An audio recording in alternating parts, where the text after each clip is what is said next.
Wellman. Ricardo Willis. Kabanata 581 Paglabag sa lahat ng batas gamit ang kutsilyo. Sa sandaling makapasok sila sa teritoryo ng Ghost Clock Sect, isang biglaang pagbabago ang naganap. Ang kalbo na master ay tila nasa ilalim ng kontrol ng isang tao at malinaw na pinipilit silang pamunuan papasok. Ang mga tagapagtanggol ng Ghost Clock Sect ay agad na nagmadaling lumabas. Kasabay nito, ang masamang porma sayon ng mga tagapagtanggol ay naisaaktibo. Buzz! Sinamahan ng kakaibang alon ng enerhiya, lumabas ang itim na ambon. Mula sa lahat ng direksyon, lumitaw ang mga ahas, alakdan, makamandag na polaka at iba pang makamandag na nilalang at sumugod patungo sa Ricardo. Ang mga nilalang na ito ay lahat ay pinalaki ng dugo ng tao at nagdala ng sama ng loob sa mga tao. Mas malaki rin sila kaysa sa mga ordinaryong makamandag na nilalang. Nagbago ang mukha ni Ricardo nang makita niya ito at malamig siyang ngumuso. Kaluskos. Sa sumunod na sandali, pinalibutan siya ng mga electric current na parang exorcist na pumipigil sa langit at lupa. Nilinis niya ang lahat na parang Diyos ng kulog. Ang mga makamandag na nilalang na ito ay nilipol ng kanyang makapangyarihang katangian ng kidlat bago pa man sila makalapit kay Ricardo. Kahit na ang kanilang mga lason ay hindi makapinsala sa kanya. Sa isang iglap, ang masamang porma sayon na ito na binubuo ng 5 lason ay nawasak sa harap ng Ricardo na parang ito ay walang iba kundi mga durog na bato. Gayunpaman, kaagad pagkatapos noon ay dumating ang mga bugzo ng malamig na hangin na sinamahan ng mga tumatagos na hiyawan. Daan-daang mga baluktot na kaluluwa ang sumugod patungo sa Ricardo na may walang katapusang sama ng loob at puot. Lahat sila ay mga masamang espiritu na nabiktima ng mga kaluluwa ng mga tao. Ang pangalawang alon na ito ay walang alinlangan na isang pag-atake sa kanyang kaluluwa napakasama at nakakatakot. Gayunpaman, sa susunod na sandali, isang kamanghamanghang eksena ang naganap, na nag-iwan sa mga eksperto sa Ghost Clock Sect sa paligid na hindi makapaniwala. Matapos makapasok sa katawan ni Ricardo ang mga sama ng loob na kaluluwa at masasamang espiritu ay tila naglaho ng walang bakas, parang lumulubog sa kailaliman ng karagatan. Samantala, nakatayo si Ricardo na hindi naapektuhan, na parang walang nangyari. Umuungol. Sa sandaling iyon, umalangaw-ngaw sa isipan ni Ricardo ang isang matunog na dagandong ng dragon.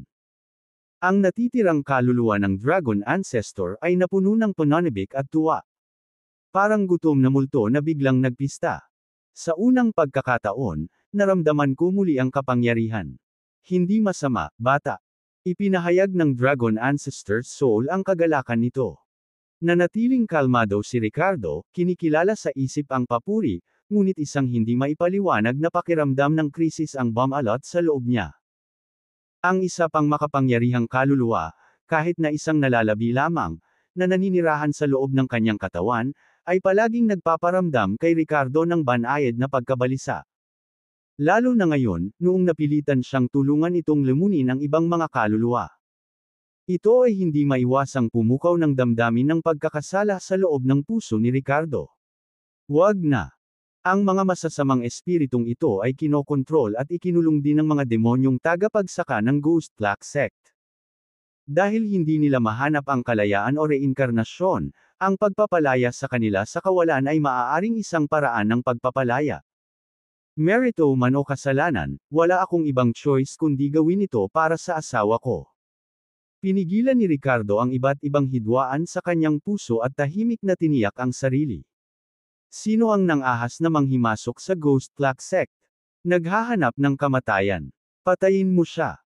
Sa sandaling iyon, isang mahigpit na sigaw ang nagmula sa layo na daan-daang metro ang layo. Isang malakas na aura ang nagmula sa isang eksperto sa Ghost Clock Sect na umaksyon patungo sa Ricardo. Nakapagtataka, ito ay isang mid-stage na core formation protector. Sa tabi niya ay ang iba pang miyembro ng Ghost Clock Sect na may iba't ibang antas ng lakas. Lahat sila ay nagpakita ng kanilang mga diskarte, naglulunsad ng mga pag-atake sa Ricardo. Ang mga eksperto sa Ghost Clock Sect na ito, na nakasentro sa mid-stage core formation protector, ay bumuo ng isang mabigat na porma sayon ng pagpatay. Sila ay kapwa-suportado at tinulungan ang isa't isa, pinahusay ang kanilang mga indibidwal na lakas. Ang kabuuang lakas ng pakikipaglaban na ipinakita nila ay tiyak na hindi mas mahina kaysa sa isang ordinaryong maagang yugto ng Golden Core Cultivator. Nang makita ito, bakas ng pagtataka ang sumilay sa mga mata ni Ricardo. Lihim niyang inamin na ang Ghost Black Sect, bilang isang di-orthodox na sekta, ay dapat may ilang nakatagong reserba at pamamaraan upang mabuhay sa loob ng napakaraming taon. Medyo kawili-wili ang coordinated killing formation na ipinakita nila. Sa kasamaang palad, malayo pa ito para harapin siya. Malamig na bamantong hininga si Ricardo, nandidiri ang tingin, at direktang humarap sa kanila ng mag-isa. Puny bata, mamatay ka. Tikman ang lakas ng Immortal Execution Formation ng Ghost Black Sect. Lumakas ang aura ng tagapagtanggol, pakiramdam na hindi matatalo habang sinisigawan ng malakas si Ricardo. Ang daming kalokohan.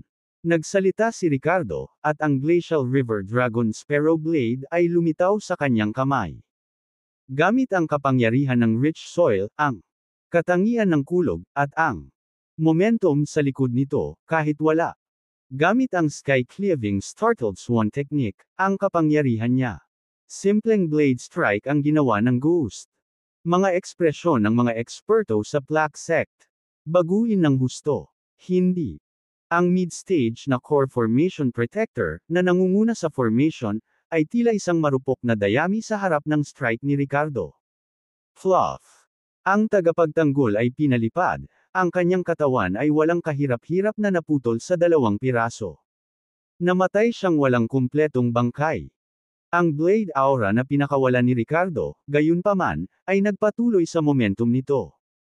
Ang iba pang eksperto sa Ghost Black Sect sa likod niya ay naging mga putol-putol na bangkay at pinutol na mga paa. Ilang sandali, tumalsik ang dugo, at lumipad ang mga paa sa lahat ng direksyon. Isang malakas na porma sayo ng pagpatay ang nabasag lamang ng nag-iisang blade strike ni Ricardo. Umuungol. Para bang nakakaramdam ng maraming bagong kaluluwa na lalamunan, ang kaluluwa ng ninuno ng dragon sa loob ng katawan ni Ricardo ay nagbuga ng walang tiyagang dagandong ng dragon.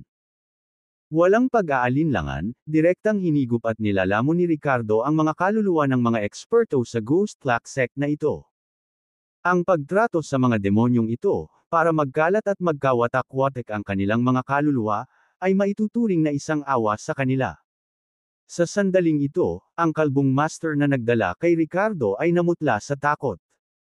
Pagtingin sa mga mata ni Ricardo, napuno siya ng gulat at pangamba. Huwag! Huwag mo akong patayin. Gusto mong sirain ang Ghost Black Sect, at ang pinuno ng sekta natin ay walang alinlangan na ultimate target mo, di ba? Ako! Ihahatid kita dyan. Pangungunahan kita. Nang lumingon si Ricardo at damapo ang tingin sa kanya, nanginginig ang kalbong master at mabilis na nagsalita. Sunod, hinawakan ni Ricardo ang Glacial River Dragon Sparrow Blade at sinunggaban ang kalbong master. Dumiretso siya sa puso ng Ghost Black Sect. Sa daan, sinumang eksperto sa Ghost Black Sect na umatake sa kanya ay walang kahirap-hirap na hinarang at pinatay niya. Walang sino man ang makatiis ng isang suntok mula sa kanyang talim. Sa loob ng nakakatakot na kuweba, ang pinuno ng Ghost Black Sect, Killian Ghost, at marami pang makapangyarihan. Mga indibidwal na nakaupo sa utos. Pinagmasdan nila si Stephanie at ang iba pa na parang mga tupa na naghihintay ng patayan. Nang marinig ang sumpa ni Stephanie, si Killian Ghost at ang iba pa ay agad na nagpahayag ng mga ekspresyon ng panunuya, na tumawa ng mas malupit. Oh! May wawasak sa atin. Kiki, nasaan sila? Hayaan mo siyang lumapit. Malamig na tumikim si Killian Ghost at ang iba pa. Kinagat ni Stephanie ang kanyang mga ngipin at sarili. Tumingin sa kanila na may matinding puot, isang kurap ng pag-asa na bumangon sa kanyang puso. Naalala pa niya noong nagtanghalian siya kasama si Ricardo, at paulit-ulit niyang sinabi na darating siya para sirain ang Moonlit Monastery at ang Ghost Black Sect sa likod nito. Sa oras na iyon, siya at ang nasa katanghaliang gulang na bodyguard ay dinismiss ito, kahit na iniisip ito bilang isang biro tungkol sa Moonlit Monastery. Ngunit ngayon, inasam ni Stephanie na ang mga salita ni Ricardo ay higit pa sa walang laman na usapan. Iniisip niya kung babalik siya. Kung talagang dumating siya, magkakaroon ba siya ng lakas na makipaglaban sa mga demonyong ito? Tahimik na nagmumuni-muni si Stephanie sa kanyang puso. Kabanata 582 Pagpatay ng demonyo. Mga demonyo kayo. May wawasak sa inyo maya-maya. Magkakaroon ka ng ganti. Hindi kita bibitawan kahit maging multo ako. Sa puntong ito, ang mga birhen ay kinaladkad na at naglalakad patungo sa Dagwang Pool. Malapit na silang maging huling batch ng mga sakripisyo. Alam ng lahat na hindi nila matatakasan ang kanilang kapalaran at sumuko sa paghingi ng awa o pag-asa, pagmumura at pang-iinsulto sa mga miyembro ng Ghost Black Sect. Habang nakikinig sila sa mga mahihinang sumpa at pang-iinsulto mula sa mga babae, si Killian Ghost at ang kanyang mga tauhan ay tumawa ng malakas. Hindi mo kami papakawalan kahit na maging multo ka. Masyado kang nag-iisip. Kahit mamatay ka at maging multo, makokontrol ka pa rin namin. Hindi ka na makaka-reincarnate. Nasaan na ang mga sisira sa atin? Ang mga eksperto mula sa Ghost Black Sect ay hindi nagpakita ng awa ngunit sa halip ay tila nasiyahan ito. Boom! Biglang may malakas na ingay. Direktang nabasag ang makapal na pintong bato na kanina pa nakatatak sa kuweba. Nandito ako. Isang malinaw at malamig na boses ang narinig sa sandaling ito. Pumasok si Ricardo na may hawak na talam, ang mabituan niyang mga mata ay naglalabas ng matalim at nakakatakot na liwanag. Habang binabasag niya ang pintong bato at pumasok sa loob, isang nakakatakot na hangarin sa pagpatay ang agad na tumagos sa hangin. Sa sandaling ito, ang kalbong Panginoon na nagdala kay Ricardo dito ay muling sinulyapan ng may hinanakit at panunuya. Ngunit bago pa siya makagalaw o makalikha ng distansya mula sa Ricardo, isang flash ng blade light ang sumabog sa isang iglap. Swish! Lumipad sa hangin ang ulo ng kalbong master. Tinitigan ni Ricardo si Killian Ghost at ang iba pa, ang kanyang mukha ay mabagsik at puno ng mamamatay tao na aura. Dumating na ang sisira sa Ghost Black Sect, at ako ito. Ricardo. Naningkit ang mga mata ni Stephanie nang makitang sumulpot si Ricardo, hindi na napigilan ng pananabik sa pagtawag nito. Sumulyap si Ricardo sa kanya, bahagyang tumango, napagtantong dumating siya sa tamang oras. Habang nilipol ang Ghost Black Sect, may iligtas din niya ito. Masasabing maswerte si Stephanie. Anak, gaano kakalakas loob na pumasok sa Ghost Black Sect ng mag-isa? Anong balak mong gawin? Sinuri ni Killian Ghost si Ricardo, bakas sa mukha nito ang magkahalong pagtataka at pagdududa habang maingat na nagtanong. Ang nag-iisang pagdating ng binata na ito ay nagtaka sa kanya. Sinabi ko na kanina, nandito ako para lipulin ang sekta mo. Malamig na deklara ni Ricardo. Sino ka? Tanong ni Killian Ghost na may malungkot na ekspresyon. Ricardo Willis. Matatag ang tono ni Ricardo habang binibigkas ang kanyang pangalan. Nang marinig ito, agad na nagbago ang mga mukha ni Killian Ghost at ng iba pang eksperto. Ikaw kasi. Pinatay mo ang ilan sa mga eksperto ng Ghost Black Sect, ngunit nang ahas ka pa ring lumapit sa amin. I want to see what you're capable of, to dare act so arrogantly. Kinawayan ni Killian Ghost ang kanyang kamay. Makikita mo na agad. Ngumisi si Ricardo. Nakikita niya sa isang sulyap ang lakas ng Killian Ghost at ng iba pa. Bagamat maraming eksperto mula sa Ghost Black Sect ang naruroon, wala ni isa sa kanila ang nakarating sa Golden Core Realm. Swoosh! Sa sandaling iyon, dalawang elder-level na eksperto sa tabi ng Killian Ghost ay naging malabong figure at inatake si Ricardo. Ang isa sa kanila ay nagpakawala ng maraming mga kuko ng multo, na bumabalot kay Ricardo. Ang figure ng ibang eksperto ay mailap, sinusubukan. Salakayin si Ricardo mula sa likuran. Ngunit bago pa siya maabot ni Ricardo ay ibinaba ni Ricardo ang kanyang talampahiga. Splurg. Ang napakaraming anino ng kuko ay agad na nawala, at ang nasa unahan ay nahiwalay ang ulo sa kanyang katawan. Ang matanda na nagtangkang yakapin si Ricardo ay natamo lamang ng aura ng talam, ngunit tumalsik ang dugo habang nakasalampak siya pabalik ng 5 hakbang. Isang nakakakilabot na sugat ang lumitaw sa kanyang tiyan, isang tanawin na tumama sa takot sa kanyang puso, na nagudyok sa kanya na desperadong umatras. Gayunpaman, sa sandaling iyon, naramdaman ng matanda na lumabo ang kanyang paningin, at mahigpit na hinawakan ng isang kamay ang kanyang leeg. Isang gwapong mukha na may kakaibang katangian ngunit isang mabagsik na ekspresyon ang bumungad sa kanya.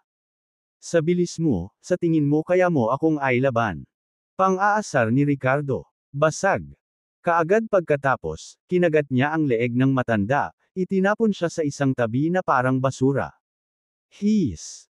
Sa pagsaksi sa eksenang ito, hindi napigilan ni Killian Ghost at ng iba pa ang huminga ng malalim, puno ng gulat at kilabot ang kanilang mga mukha.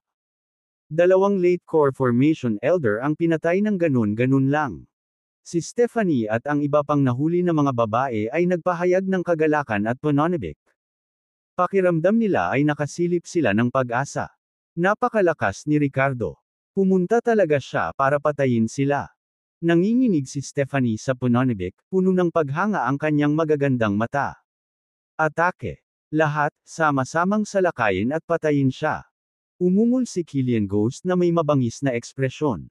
Sa isang iglap, lahat ng mga eksperto ng Ghost Black Sect sa kuweba ay sumugod patungo kay Ricardo, dinaluhong siya. Boss! Walang pag-aalinlangan, direktang isinaaktibo ni Ricardo ang Rich Soil Unyielding Form, at isang layer ng dilaw na liwanag ang kumikislap sa kanyang katawan. Sa susunod na sandali, sumugod siya sa pulutong ng mga eksperto ng Ghost Black Sect na parang tigre sa gitna ng mga tupa. Agad na sumiklab ang isang magulong labanan at patayan sa loob ng nakakatakot na kuweba. Si Ricardo ay tila sinapian ng isang Diyos ng digmaan, na nag-iisang naging dahilan upang ang mga miyembro ng Ghost Black Sect ay humagulgol na parang mga multo at lobo. Ang kanyang mga pag-atake ay hindi mapigilan, tila hindi magagapi. Sa bawat pag-indayog ng kanyang talam, ilang eksperto sa Ghost Black Sect ang sumalubong sa kanilang pagkamatay. Ang kanyang depensa ay lalong hindi sumusuko, na umabot sa antas ng perwisyo na nagdulot ng kawalan ng pag-asa sa mga miyembro ng Ghost Black Sect. Zini.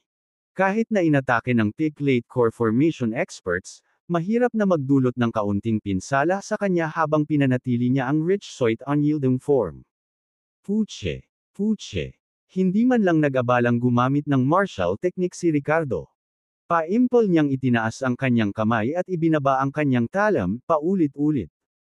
Pinatay niya ang mga miyembro ng Ghost Black Sect, pinalamig sila hanggang sa buto.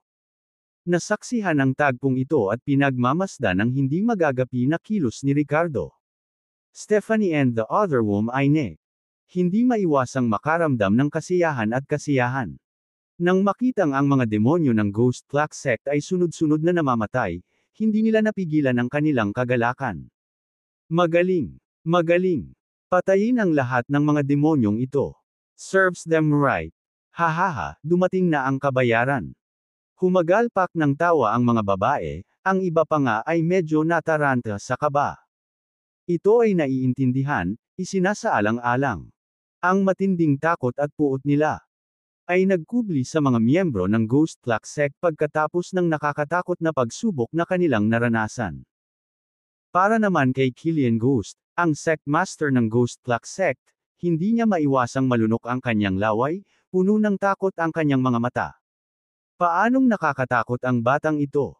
Ano ang dapat nating gawin? Marahil ang paglitaw lamang ng Blood Fury ang makakalaban sa kanya.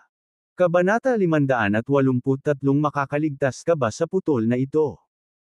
Kung darating ang isang Golden Core expert, hindi maiiwasang tumaob sila sa harap ng napakaraming Ghost Black Sect Masters. Gayunpaman, sa sandaling ito, si Ricardo ay tila hindi magagapi. Hinawakan niya ang Glacial River Dragon Sparrow Blade at kinasuhan ang isang grupo ng mga eksperto ng Ghost Black Sect na parang isang Diyos na pumapatay na nag-alis ng lahat ng kasamaan sa paglipas ng panahon. Nakita ni Stephanie at ng iba pang kababaihan ang eksenang ito at nagpakita sila ng paghanga at pananabik na para bang nakakita sila ng Diyos na makapagliligtas sa kanila mula sa impyerno. Ngunit sa sandaling ito, bigla silang nakaramdam ng malaking puwersa na nagmumula sa mga tanikala na nakagapos sa kanila. Sapilitang kinaladkad sila patungo sa malaking blood pool. Tulong. Ilang sandali pa ay napuno ng hiyawan ng hangin. Ang mga babaeng ito na ngayon lang nakakita ng pag-asa ay parang sinusuwayan na naman sila ng impyerno. Mamatay, mga sakripisyo. Alisan ng tubig ang mga ito dali. Blood Furry, lumabas ka. Hahaha. Mabangis ang ekspresyon ng Killian Ghost habang sumisigaw na may kabaliwan sa mga mata. Tumpak tapo. Sa sumunod na segundo, ang lahat ng babae ay sunod-sunod na kinaladkad sa pulang dugong pool. Swish swish swish. Sa sandaling ito, ang malademonyong puno ng vampira na sumisipsip ng dugo na may gusot na buhok ay biglang nakita ang matutulis at mabangis na mga sanga nito, tulad ng mabangis na mga galami, na nagsimulang umindayog. Inalog-alog ang mga katawan na naubos na nito, akmang sasalakayin nito si Stephanie at ang iba pang sariwang pagkain. Gayunpaman, sa sandaling ito, mabilis at tuloy-tuloy na kumikislap ang isang serye ng nakasisilaw na asol na ilaw. Biglang naputol at lumipad ang malagamay na mga sanga na iyon, sunod-sunod na pinuputol. Ang mga sirang dulo ay tumalsik ng isang likidong pulang dugo na umaamoy ng nakakasukang amoy. Ang mga kababaihan, na nag-aakalang tapos na ang kanilang buhay, ay natigilan at napuno ng pakiramdam na nakaligtas sa isang sakuna. Hiss! Hiss! Hiss! At ang masasamang ghost willow na iyon ay naglabas ng parang sumisigaw na tunog. Ang lahat ng malapapel na dahon ay tila kumikibot-kibot na parang baliw na halimaw.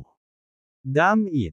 Killian Ghost, nang makita ang eksenang ito, agad na naging madilim at mabangis ang kanyang ekspresyon. Sa sandaling ito, ibinaling niya ang kanyang ulo at ang kanyang mga mag-aaral ay lumiit.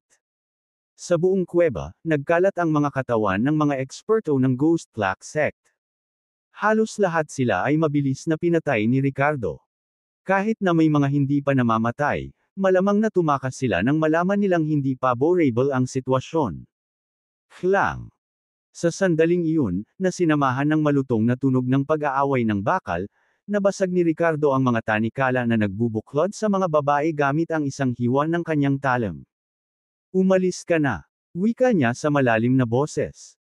Nang marinig ito, si Stephanie at ang iba pang mga babae ay nagmadaling lumabas sa pulang dugo na pool na parang tumatakas mula sa mga pintuan ng impyerno. Punk, ang lakas ng loob mong sirain ang magagandang bagay ng Ghost Black Sect. Histeryosong umungal si Killian Ghost, gulo-gulo ang kanyang kalat-kalat na buhok, na parang buhay na multo. There! Hey! Napangisi si Ricardo sa kanyang mga sinabi, puno ng paghamak at paghamak ang kanyang mukha. Ano ang dapat niyang katakutin? Ang mga eksperto ng Ghost Black Sect na ito ngayon ay tila mga langgam sa kanyang harapan. Bastos ka! Hiss! Hiss! Mabangis na nagmura si Killian Ghost, pagkatapos ay ibinuka ang kanyang bibig at naglabas ng sunod-sunod na nakakatakot at nakakatusok na tunog. Nakapagtataka, ang mga ito ay katulad ng mga tunog na ginawa ng puno ng vampira na sumisipsip ng dugo. Swish! Sa susunod na sandali, isang partikular na makapal na galami ang bumaril. Naningkit ang mga mata ni Ricardo, at likas niyang sinubukang umiwas. Gayunpaman, ang target ng galami na ito ay hindi siya, kundi ang Killian Ghost. Sa isang matalim na tunog, ang matulis na dulo ng galami ay walang awa na tumusok sa Killian Ghost mula sa likuran, na tumagos sa kanyang gulugod. Damaloy ang ilang pulang likido sa katawan ni Killian Ghost sa pamamagitan ng galami. Ang kanyang mga tampok na baluktot at lumiliko sa maliwanag na paghihirap, tila napakasakit sa sandaling iyon, habang siya ay nagpakawala ng kakaibang sigaw. Kaagad pagkatapos, ang kanyang orihinal na medyo maliit at hunched figure ay bumuti at napuno. Sa maikling panahon, nag-transform siya sa isang napakapangit na nilalang na may nakaumbok na kalamnan, na nakatayo sa taas na 2 metro. Gayunpaman, ang kanyang hitsura ay tila mas mabangis at nakakatakot. Ang mga kamay at paa ni Killian Ghost ay naging deformed na mga ugat, at ang kanyang mga daliri at paa ay kumikislot na parang mga tinek. Isang masama at malakas na aura ang lumabas sa kanya. Hindi napigilan ni Ricardo na itaas ang isang kilay, bakas sa mga mata niya ang pagkagulat. Ang Ghost Black Sect ay tiyak na mayroong iba't ibang baluktot at masasamang pamamaraan. Naramdaman niya na ang kasalukuyang Killian Ghost ay nagtataglay ng lakas ng kalagitnaan ng yugto ng Golden Core. Anak, ihanda mo ang kamatayan. Uubusin ko ang dugo mo ng paunti-unti at gagawin kang pampalusog. Galit na sigaw ni Killian Ghost, nagngangalit ang kanyang mga ngipin habang sumusugod siya kay Ricardo, kumakayod at itinuturo ang kanyang mga daliri sa kanya mula sa malayo. Isang surge ng kahoy at dark attribute energy ang nagmula sa kanila. Swoosh, swoosh, swoosh. Isang kumpol ng mga spike ang napalitan ng mga nakatagong armas, bumaril patungo sa Ricardo. Malamig na bamantong hininga si Ricardo at mabilis na iniwagayway ang kanyang Glacial River Dragon Sparrow Blade. Klang! Klang! Klang! Sinasabayan ng sunod-sunod na malulutong na tunog, nagkalat ang mga spike at pinalihis ni Ricardo. Swish! Sa sandaling ito, ang Killian Ghost, na konektado sa mga galami sa likod niya, ay kumilos ng napakabilis. Sa koordinasyon sa kanyang nakaraang long-range attack, siya mismo ay sumugod din, na sinaksak ang kanyang mga spike na kamay patungo sa leeg ni Ricardo. Mabilis na nag-react si Ricardo, direktang sumalungat sa unang anyo ng Glacial River Dragon Sparrow Blade. Klang! Splurt! Sinalubong ng talim ang mga spike na kamay ni Killian Ghost, dahilan para lumipad ang isang kamay nito, na sinamahan pa ng tilamsik ng pulang likido. Isang kakaibang sigaw ang pinakawala ni Killian Ghost, puno ng takot ang kanyang mga mata. Hindi niya inaasahan na pagkatapos sumanib sa multo na puno at ang kanyang lakas ay tumaas hanggang sa kalagitnaan ng yugto ng Golden Core, siya ay makakaranas ng isang atraso sa isang engkwentro lamang sa ilalim ng kamay ni Ricardo.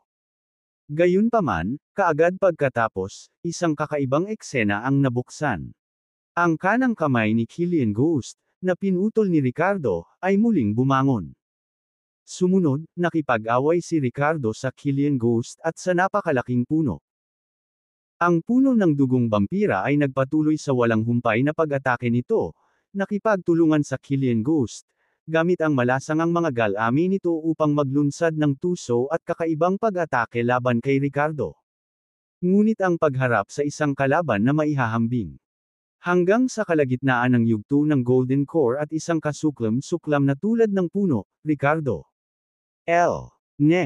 Madaling napigilan ang kanyang sarili, kahit na naglunsad ng isang mabangis at agresibong ganting atake, na nakakuha ng mataas na kamay. Gayunpaman, ang mga kamay ni Killian Ghost at maging ang kanyang mga paa ay patuloy. Pinutol ni Ricardo, upang mabilis na muling buuin ang supply ng pulang likido at ang nakakatakot na enerhiya mula sa puno ng vampira na sumisipsip ng dugo. Para siyang walang kamatayang ipis. Habang pinapanood ni Stephanie at ng iba pang mga babae ang matinding pakikipaglaban ni Ricardo laban sa Killian Ghost at sa puno ng vampira, puno ng gulat ang kanilang mga mukha. Karamihan sa kanila ay mga ordinaryong tao na hindi pa nakasaksi ng ganoong mataas na antas ng paghaharap. Halos hindi nila maisip na ang gayong makapangyarihang mga individual ay umiral sa mundong ito. Tingnan natin kung makakaligtas ka sa welga na ito. Sa sandaling ito, biglang lumundag ang momentum ni Ricardo. Ang kanyang mabituing mga mata ay naglalabas ng walang hangganang layunin ng pagpatay habang mabangis niyang nilalas ang kanyang talim. Ang welga na ito ay tila kayang mapunit ang langit at lupa. Kabanata 584 na itago mo ito sa iyong sarili. Pagkatapos ng matinding labanan, pinakawalan ni Ricardo ang kapangyarihan ng ikalimang galaw ni Sky-Cleaving Startled Swan. Ang paggamit lamang ng hakbang na ito ay nadobol ang kapangyarihan nito. Ngayon, kasama ang unang form na nakasalansan sa ibabaw nito, ang kapangyarihan ay mas nakakatakot. Sa isang strike, lumitaw ang mga itim na bitek sa kalawakan at lahat ng nasa daanan nito ay nakompress at na-distort. Hindi. Nanlaki ang mga mata ni Killian Ghost sa takot nang makita ang paparating. Ang uhaw sa dugong puno ng vampira ay nagpakawala rin ng kakaibang sigaw na may halong takot na parang tao. Sa susunod na sandali, walang awang bumagsak ang Glacial River Dragon Sparrow Blade sa ulo ni Killian Ghost. Sumigaw si Killian Ghost at ang kanyang katawan ay lumakas ng lakas upang bumuo ng isang proteksyon na kalasag sa paligid niya habang sinusubukan niyang harangan ang pag-atake sa pamamagitan ng paglalagay ng kanyang mga braso sa itaas ng kanyang ulo. Gayunpaman, ang lahat ng ito ay tila mahina at walang kapangyarihan sa ilalim ng talim ni Ricardo. Sa isang tunog ng laman na hiniwa ng bakal, ang Glacial River Dragon Sparrow Blade ay tumusok sa katawan ni Killian Ghost na naging sanhi ng pag-freeze niya sa pwesto. Tinitigan ng pinuno ng Ghost Black Sect si Ricardo na puno ng kawalan ng pag-asa, ayaw at takot na pumupuno sa kanyang mga mata. Dati, mabilis na impas na parang lobo ang napalaki at buong katawan. Kaagad pagkatapos, lumitaw ang isang bloodline mula sa tuktok ng kanyang ulo at mabilis na kumalat pababa sa kanyang ibabang bahagi ng katawan. Pagkatapos, nahati ang buong katawan niya sa kalahati. Flop! Flop! Ang dalawang kalahati ng bangkay ay nahulog sa pulang tubig ng pool. Nahati rin ang galame ng puno ng multo na nauna nang tumusok sa kanyang gulugod, na binawi ng may mga convulsion. Ikaw nakasuklam-suklam, mamatay ka. Malamig na senggal ni Ricardo. Matapos patayin ang Killian Ghost, hindi siya nagdalawang isip at sumugod patungo sa puno ng vampira na sumisipsip ng dugo. Napakasama ng halimaw na ito, kumakain ng dugo ng mga birhen at kahit na sumuso sa mga tao na tuyo habang sila ay nabubuhay. Hindi ito dapat hayaang mabuhay. Hiss! Swish! Ang puno ng dugong vampira ay tila nagtataglay ng sariling kamalayan. Pagharap kay Ricardo, tila nakaranas din ng takot ang nakakatakot na nilalang na ito. Ang hindi mabilang na mga sanga, nakahawig ng buhok, ay hamampas kay Ricardo sa sobrang galit. Ang mga pag-atake na ito ay walang humpay, at walang paraan upang ganap na maiwasan ang mga ito. Ang kanilang kapangyarihan ay maihahambing sa isang late stage na eksperto sa core formation. Ang mga ordinaryong tao na nahaharap sa gayong mga pag-atake ay malamang naputol-putol. Gayunpaman, para kay Ricardo, na nag-activate ng Rich Soil Unyielding Form, kahit na damapo sa kanya ang mga pag-atake, ito ay parang isang kidlat. Kahit na ang proteksyon na tunay na enerhiya sa paligid ng Ricardo ay hindi masira. Bukod dito, ang puno ng vampira na sumisipsip ng dugo ay isang kombinasyon ng kahoy at madilim na mga katangian, habang si Ricardo ay may kidlat na katangiang pangangatawan na may nakakapigil na epekto sa parehong mga katangiang iyon. Sa mga agos ng kuryente na umiikot sa kanyang katawan, nang damapo sa kanya ang mga pag-atake ng puno, sunod-sunod pang ang nagliyab ang mga sanga, na nagkalat sa lahat ng direksyon. Sa ganap na kahusayan sa lakas at bentahe ng mga katangian, kahit na ang sumisipsip ng dugo na puno ng vampira ay may hindi mabilang na mga trick sa manggas nito, ang kapalaran nito ay seliado na sa harap ng Ricardo. Pagkatapos ng 100 strike, swoosh, swoosh, halos masuka ang puno ng vampira na sumisipsip ng dugo. Ang orihinal nitong pulang-pula na katawan ng puno ay nawala ng ningning. Mula sa itaas hanggang sa ibaba, maraming sugat ang lumitaw sa katawan ng puno, umaagos ang sariwang pulang katas, nakahawig ng dugo ng walang pag-aalinlangan. Hiss! Sinamahan ng isang huling kakaibang pagsirit, ang masasamang halaman na ito sa wakas ay nawalan ng lakas ng buhay. Sa sandaling ito, sa wakas ay nakahinga ng maluwag si Stephanie at ang iba pang mga babae. Karamihan sa kanila ay mga birhen, mga batang babae na may kaunting karanasan sa mundo, at marami sa kanila ay nasa edad ng kabataang kamangmangan. Sa pagkakataong ito, nakaranas sila ng ganoong kakilakilabot na pangyayari at akala nila ay mapapahamak na sila, ngunit pagkatapos ay lumitaw ang isang walang katulad na eksperto at ganap na nilipol ang mga demonyo. Habang tinitingnan nila ang mga bangkay na nakakalat sa lupa, hindi nakaramdam ng takot si Stephanie at ang iba pang kababaihan. Sa halip, ang kanilang mga puso ay napuno ng kagalakan, pasasalamat, at paghanga kay Ricardo. Siya ba ay isang Diyos? Napakalakas. Ngayon, totoong lalaki na yan. Anong pangalan niya? Pumunta ka at magtanong. I dare not. Marami sa mga kababaihan ang tumingin kay Ricardo na puno ng paghanga, hindi nagkukulang sa pagsamba at pagsinta. Ricardo ang pangalan niya. Saglit na nag-alinlangan si Stephanie bago nagsalita sa iba. Ricardo, napakagandang pangalan. Napuno ng infatuation ang mukha ng isang babae. Sa sandaling ito, hindi pinansin ni Ricardo ang daldala ng mga babae bagkus ay naglakad siya patungo sa bangkay ng puno ng bampira na sumisipsip ng dugo. Sa makapal na pangunahing puno ng kahoy, kasing kapal ng yakap ng tatlong tao, mayroong isang mapula-pula na malakristal na porma sayon. Nakaimbed ito sa balat ng puno na parang ruby. Sa maingat na pagdama, naglabas ito ng isang espesyal na pagbabago-bago ng kaluluwa. Ito kaya ang soul crystal ng masamang nilalang na ito. Malamang. Ang nilalang na ito ay nagkaroon ng sariling kamalayan at maaaring nagtataglay ng kakaibang kaluluwa. Sa pag-iisip na iyon, nagsumikap si Ricardo at inalis ang pulang kristal. Sa sandaling ito, ang dragon. Ang banal na kaluluwa ng ninuno, na nagkaroon. Hinigop lang ang mga kaluluwa ng maraming makapangyarihang eksperto sa Ghost Black Sect, nagpahayag ng mapagimbot at sabik na damdamin. Anak, bigyan mo ako ng soul crystal. Nakipag-usap ang Dragon Ancestor's Soul kay Ricardo sa pamamagitan ng kanyang mga iniisip. Anong gamit nito? Tumaas ang isang kilay ni Ricardo, hindi direktang sumang-ayon sa halip ay nagtanong. Naglalaman ito ng napakadalisay na enerhiya ng kaluluwa na makapagpapanumbalik ng aking banal na kaluluwa. Paliwanag ng Dragon Ancestor Soul. Yun lang ba? Tanong ni Ricardo. Habang bumagsak ang kanyang mga salita, nagkaroon ng katahimikan mula sa Dragon Ancestor Soul sa loob ng ilang segundo, pagkatapos ay nanunuya ito, tumigil ka na sa katarantaduhan. Lunukan mo itong soul crystal, at gagawa ako ng paraan para makuha ito. Nang marinig ang pag-iwas, ngumiti si Ricardo at sinabi, ninuno ng dragon. Napakaraming kaluluwa ang nilamon mo ngayon, kasama na ang mga makapangyarihang dalubhasa. Huwag masyadong matako. Kung hindi mo sasabihin sa akin ang layunin ng soul crystal na ito, itatago ko ito para sa sarili ko.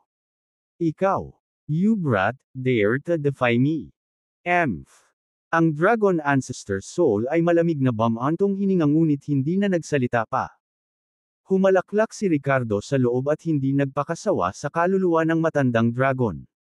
Direkta niyang inimbak ang Crimson Soul Crystal sa kanyang mustard seed bag. Ngayon, ang kaluluwa ng ninuno ng dragon ay tunay na nagpista, nagpakasasa sa pagpatay, habang nakakakuha din ito ng malaking bilang ng mga kaluluwa ng buhay.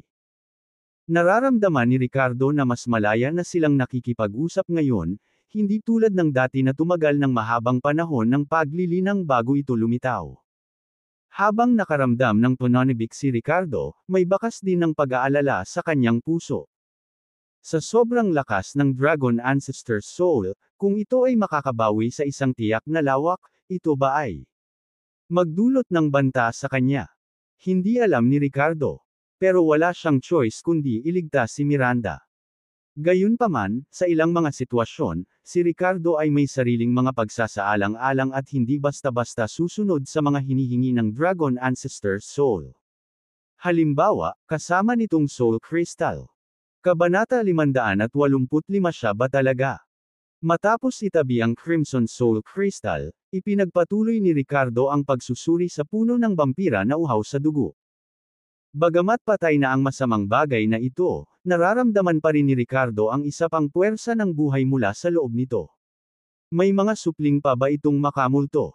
May maliit bang puno ng demonyo sa tiyan nito? Bulong ni Ricardo sa sarili. Sa sumunod na segundo, inihagis niya ang kanyang Glacial River Dragon Sparrow Blade patungo sa puno ng vampira na uhaw sa dugo. Sinamahan ng isang tumutusok na tunog tulad ng balat na pinuputol ng isang talam, hinati ni Ricardo ang panlabas na layer ng trunk. Nang makita niya ang nasa loob ng ball, biglang nagbago ang mukha niya at napuno ng gulat. Harlow! Bulalas niya na hindi makapaniwala habang nakatingin sa babaeng nakabalot sa ball.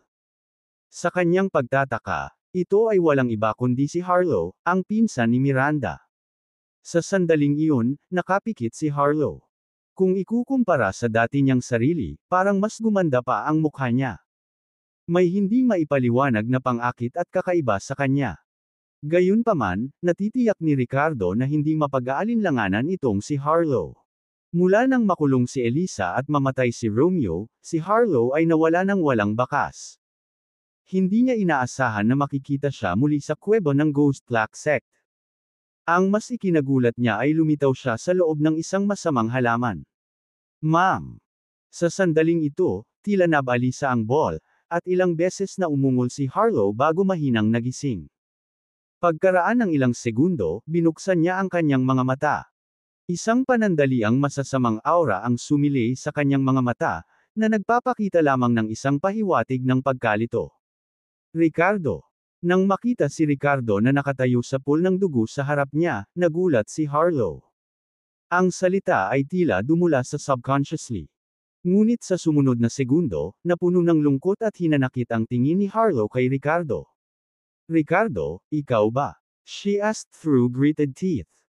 Pagkatapos, may bahid ng gulat at takot sa kanyang mukha, tumingin siya sa paligid niya at tinanong si Ricardo, nasaan ito? Ricardo, anong gusto mo? Nakuha mo ba ako dito? Anong klaseng lugar ito? Anong gusto mo sa akin? Pinatay mo ang tatay ko, nawasak ang pamilya ko, at may gusto ka pang gawin sa akin. Tanong ni Harlow sa nababagabag na tono, may mga luhang dumadaloy mula sa kanyang mga mata. Kumunat ang noo ni Ricardo sa sinabi nito. Wala akong gusto, at hindi kita nakuha dito. Nagkakamali ka. Wala akong masyadong libreng oras para makitungo sa iyo. Sa paghusga mula sa mga salita ni Harlow, tila nabihag din siya ng mga tao ng Ghost Black Sect. At sa hindi malamang dahilan, napadpad siya sa loob ng makamulto na punong ito. Hindi ikaw. Saka paano ako napunta dito? Saan ba ang lugar na ito? Pinandilatan ni Harlow si Ricardo, puno ng pag-iingat at pagdududa ang mukha nito. Ito ay isang demonic cultivation sect na tinatawag na Ghost Black Sect. Pumunta ako dito para lipulin ang Ghost Black Sect at nagkataon na nahanap kita sa loob ng makamulto na punong ito. Kung bakit ka nandito, wala akong ideya. Malamig na sabi ni Ricardo. Nang makitang muli si Harlow, wala siyang naramdamang guilt. Ang pagkamatay ni Romeo ay kanyang sariling kasalanan. Ghost Black Sect. Nahuli ako ng mga taga-Ghost Black Sect. Ilang beses na nagbago ang ekspresyon ng mukha ni Harlow habang nagtatanong, at pagkatapos ay isang mapanuksong ngiti ang lumitaw sa kanyang hindi pangkaraniwang magandang mukha. Oh, so ibig sabihin dapat magpasalamat ako sa pagligtas mo sa akin. Walang ekspresyong umiling si Ricardo. No need, hindi ko sinasadyang iligtas ka. Ganun ba? Tapos gusto mo akong patayin. Tila nagsikap si Harlow habang nagpupumiglas siya palabas ng puno ng vampira. Lumapit siya kay Ricardo, nagtaas baba, at ang kanyang kaakit-akit na mukha ay kumikislap sa puot at pangungot siya. Hindi ako interesadong patayin ka. Umalis ka na lang sa lugar na ito. Kumunat ang noo ni Ricardo at itinulak si Harlow sa tabi ng hindi nag-aksaya ng mga salita. Sa sandaling ito, naisip lamang ni Ricardo si Harlow bilang isa sa mga biktima, at hindi siya masyadong inisip. Nakatuon pa rin ang kanyang iniisip sa bangkay sa loob ng puno ng multo. Nang lumabas si Harlow mula sa trunk, malinaw na naramdaman ni Ricardo ang isang hindi kapani-paniwalang malakas na sigla. Sa sumunod na segundo, natuklasan niya ang isa pang kasing laki ng kamao na berdeng bagay na hinukay mula sa puno ng vampira. Ang bagay na ito, na hawak sa kanyang kamay, ay may bahagyang init at isang texture na kahawig ng gel. Ang higit na ikinagulat ni Ricardo ay ang berdeng malajal na sangkap na ito ay pumipintig ng may ritmo. Parang isang puso. At mula rito ang masaganang sigla. Kung ang Crimson Crystal mula kanina ay ang Soul Crystal ng Ghost Tree na ito, kung gayon ang berdeng bagay na ito ay ang puso nito. Pasiga na tanong ni Ricardo. What a strong life aura. Let's call it the heart of the Ghost Tree for now, pagpapasya niya. Ito ay talagang isang magandang bagay. Matapos maramdaman ito ng ilang sandali, ipinagpatuloy ni Ricardo ang pagliligpit nito. Lingid sa kanyang kaalaman, nang matuklasan niya ang Heart of the Ghost Tree, isang kislap ng galit at hinanakit ang sumilay sa mga mata ni Harlow. Para bang may nagnakaw ng isang mahalagang bagay na nararapat sa kanya. Susunod, nagsimulang maghanap si Ricardo sa loob ng Ghost Clock Sect, na humarap sa ilang hindi gaanong mahalaga at lumalaban na mga alagad ng sekta. Sa prosesong ito, kasama sina Harlow at Stephanie, ang mga babae ay sumunod na malapit sa kanyang likuran. Sa huli, natagpuan ni Ricardo ang isang malaking halaga ng mga mapagkukunan ng pagtatanim at nailigtas ang ilan. Mga taong nahuli ng Ghost Clock Sect. Kabilang sa kanila ang nasa katanghaliang gulang na bodyguard. Bilang karagdagan, natuklasan niya ang isang malaking bilang ng mga tinatawag na Divine Card, na kung saan ay ang mga Yin Card na naglalaman ng mga nakakulong na maliit na multo. Ang mga Yin Card na ito ay maaaring magdala ng kayamanan at kapalaran sa kanilang mga may-ari ngunit nakakapinsala din. Maraming tao na nakakuha ng mga Yin Card na ito ang nakaranas ng maayos na paglalayag sa unang 2 taon, na naging lubhang matagumpay. Gayunpaman, sa huli, hindi nila nakatakas ang backlash mula sa maliliit na multo. Ang pinakamahalaga, ang proseso ng paggawa ng mga Yin Card na ito ng Ghost Clock Sect ay napuno ng masasamang gawa. Hindi nila ginamit ang mga namatay na bata ngunit direktang banihag ang mga buhay na bata at isinailalim sila sa mutilation sa pamamagitan ng mga organisasyon tulad ng Breed Family, isang kriminal na sindikato. Sa sandaling ito, sa harap ng mga mata ni Ricardo, may parang bundok na tumpok ng mga Yin Card. Ang bawat piraso ay kumakatawan sa isang batang buhay na malupit na sinaktan. Sa totoo lang, medyo nag-aatubili si Ricardo na lemunin ang mga maliit na multo na ito, ngunit nawala ang kanilang kamalayan sa sarili, na nag-iiwan lamang ng makapal na sama ng loob. Hindi na sila maaaring muling magkatawang tao. Anak, huwag kang masyadong mabait. Hayaan silang maglaho sa kawalan. Isa rin itong paraan ng pagpapalaya. Pagkatapos makuha ang mga kaluluwang ito, dapat ay matulungan kitang labanan ang masamang espiritong kumokontrol sa iyong asawa.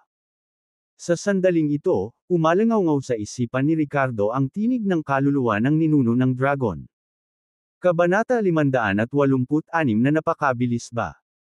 Tulad ng pag-aalinlangan ni Ricardo at tumangging gumawa ng hakbang laban sa mga Yin Card na ito, umalangaw ang naiinip na boses ng kaluluwa ng dragon ancestor.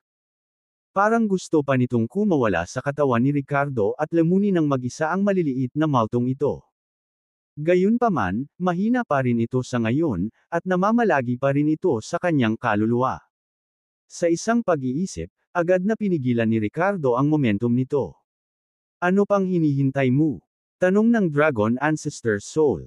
Hindi mo ba gustong iligtas ang iyong asawa? Ang pagpapatira sa masamang espiritong iyon sa kanyang katawan ay malapit ng kainin at sumanib sa kanyang kaluluwa.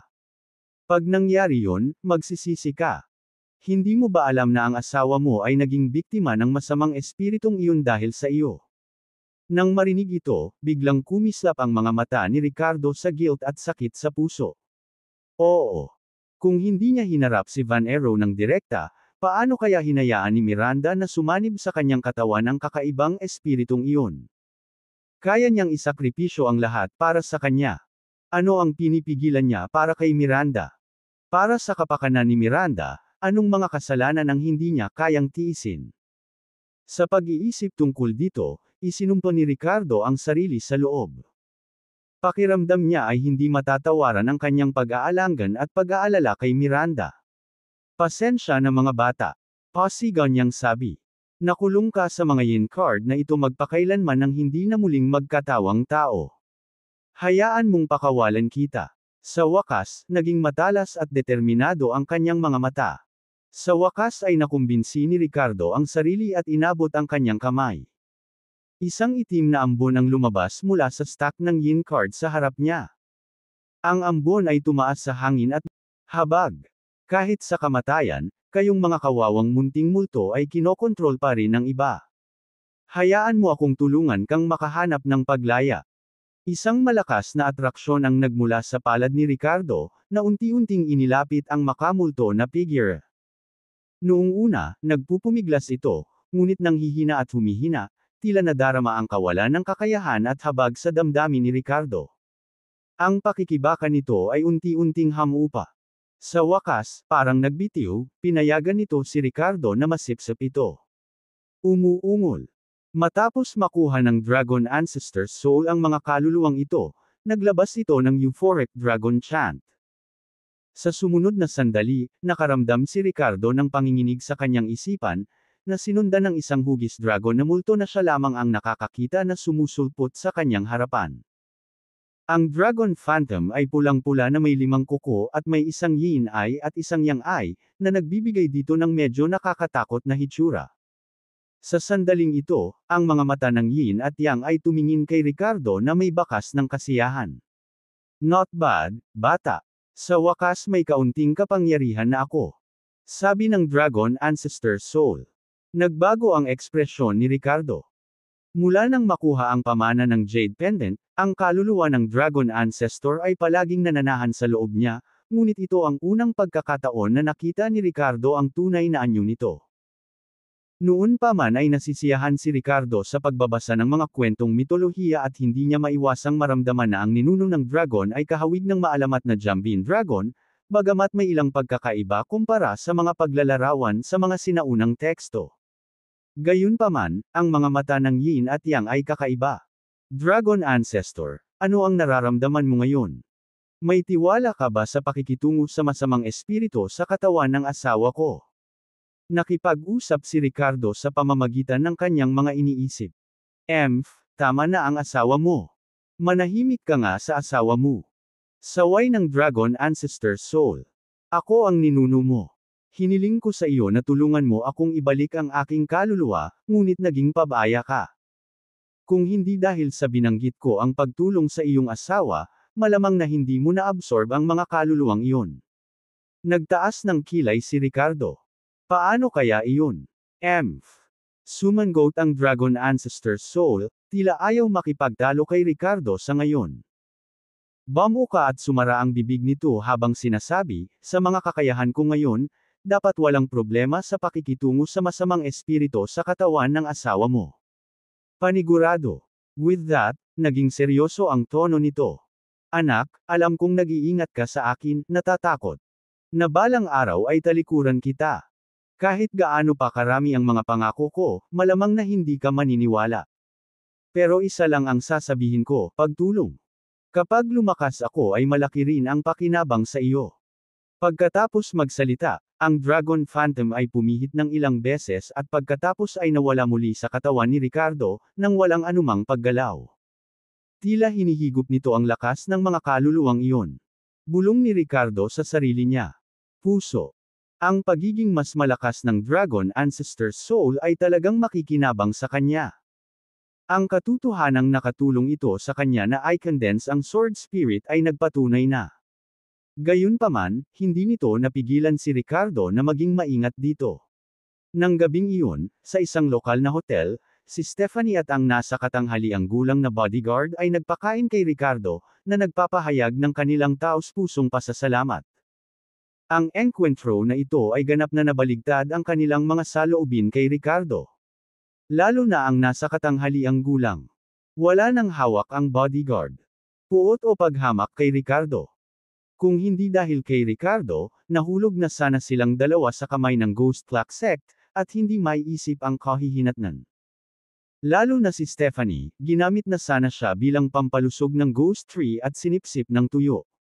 Ricardo, hinding-hindi kita masusuklian sa pagligtas mo sa buhay natin. Ako. Mag-toast ako sa'yo. Si Stephanie, na hindi umiinom ng alak, ay nagpuno ng isang baso at naubos ito sa isang lagok. Itinaas din ng middle-aged bodyguard ang kanyang baso at sinabing, Mr. Willis, I apologize for my disrespect kanina. Ikan-away ni Ricardo ang kanyang kamay. No need for that. I was going to destroy the Ghost Clock Sect, ang pagliligtas sa iyo ay isang incidental matter lang. Nang marinig ito, hindi maiwasan ni Stephanie na isipin ang hindi magagapi na eksena ni Ricardo sa Ghost Clock Sect, at may bakas ng paghanga ang lumitaw sa kanyang mga mata. Kitang-kita ang paghanga niya. Palihim niyang sinulyapan si Ricardo, at hindi napigilan ng kanyang puso ang kabog. Ricardo, iniligtas mo ang buhay ko at ang buhay ni Jensen. Hindi ko alam kung paano ka babayaran. Mayroong 20 milyon sa card na ito, panatilihin ito. Sabi ni Stephanie sabay kuha ng card at itinulak sa harap ni Ricardo. Ikan-away ni Ricardo ang kanyang kamay. No need, masyado kang mabait. Konting effort lang talaga. Tsaka hindi naman ako nagkukulang sa pera, hehe. Bakas sa ekspresyon ni Stephanie ang pagkapahiya nang marinig ito.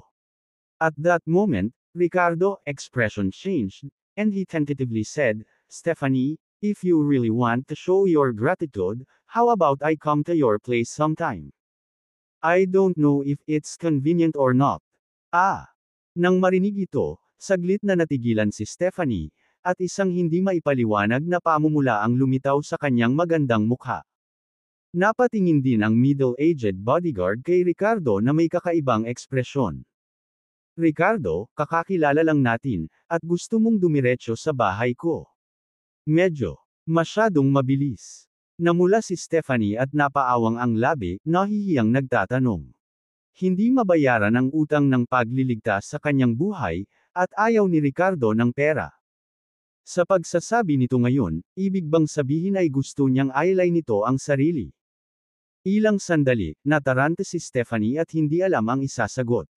Kabanata 587 ang hindi pagkakaunawaan ni Stephanie. Hindi niya tinanggihan ang ideya sa kanyang puso. Ang imahe ni Ricardo na may hawak na mahabang espada at pumapatay ng mga demonyo ay malamang natatatak sa kanyang isipan sa buong buhay niya.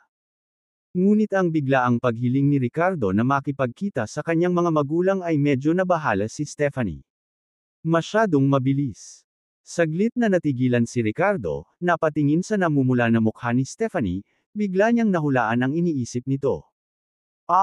May mali ba ang babaeng ito? Gusto ko lang bisitahin ang bahay mo at makilala ang pamilya mo, paliwanag ni Ricardo sa kanyang layunin. Kamukhang kamukha ni Stephanie ang kanyang ina na si Alia, na may parehong apelyido, kaya hinala ni Ricardo na maaaring may koneksyon sa pagitan nila. Marahil ang pakikipagkita sa iba pang miyembro ng pamilya Winter ay makakatulong sa kanya na malutas ang kanyang mga pagdududa. Gayunpaman, pagkatapos marinig ang sinabi niya, mas lalong namula ang mukha ni Stephanie habang nauutol at tumango, sige. Babalik ako at sasabihin ko sa pamilya ko. Kumunot ang noo ni Ricardo at nag-wave ng kamay, hoy, napagkamalan mo ako.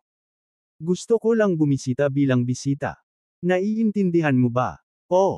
Kakaibang tumingin sa kanya si Stephanie at tumango na hindi alam kung naiintindihan niya ang ibig sabihin ni Ricardo o hindi.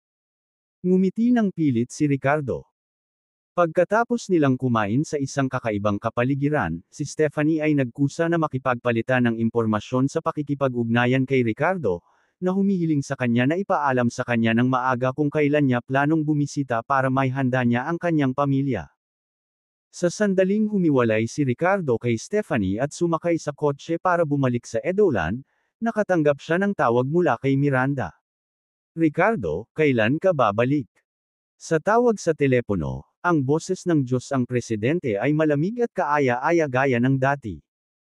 Tila nagdadala ito ng matinding pag-aalala at pananabik, tulad ng isang batang asawang sabik na naghihintay sa pagbabalik ng kanyang asawa.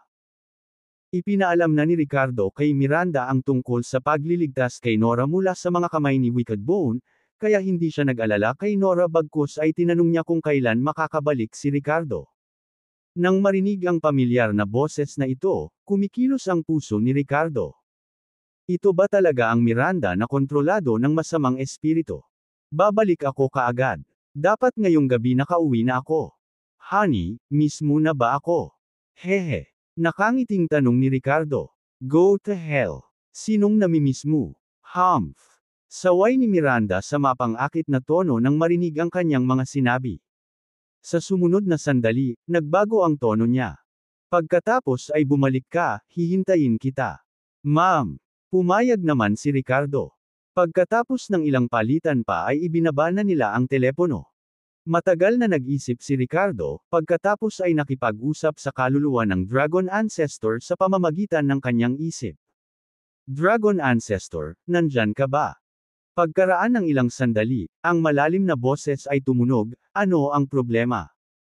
Are you sure that my wife is being controlled by an evil spirit? The current her is not herself. Seryosong tanong ni Ricardo. Isang tawag sa telepono mula kay Miranda ang nagpabagabag sa kanyang pakiramdam. Natakot siya. Natatakot siya na kapag nagkamali ang Dragon Ancestor's Soul, ang totoong Miranda ay masasaktan. Hindi ka ba naniniwala sa akin? Tanong ng Dragon Ancestor's Soul sa hindi nasisiyahang tono. Hindi yun. Natatakot lang ako na baka magkamali ka. Kung sakali. Hehe. Bulong ni Ricardo. Kung hindi ka sigurado kung siya ba talaga, malalaman mo kapag sinubukan mo. Kung lahat ng bagay ay napunta sa inaasahan, kapag bumalik ka sa pagkakataong ito, gusto pa rin niyang mapalapit sa iyo.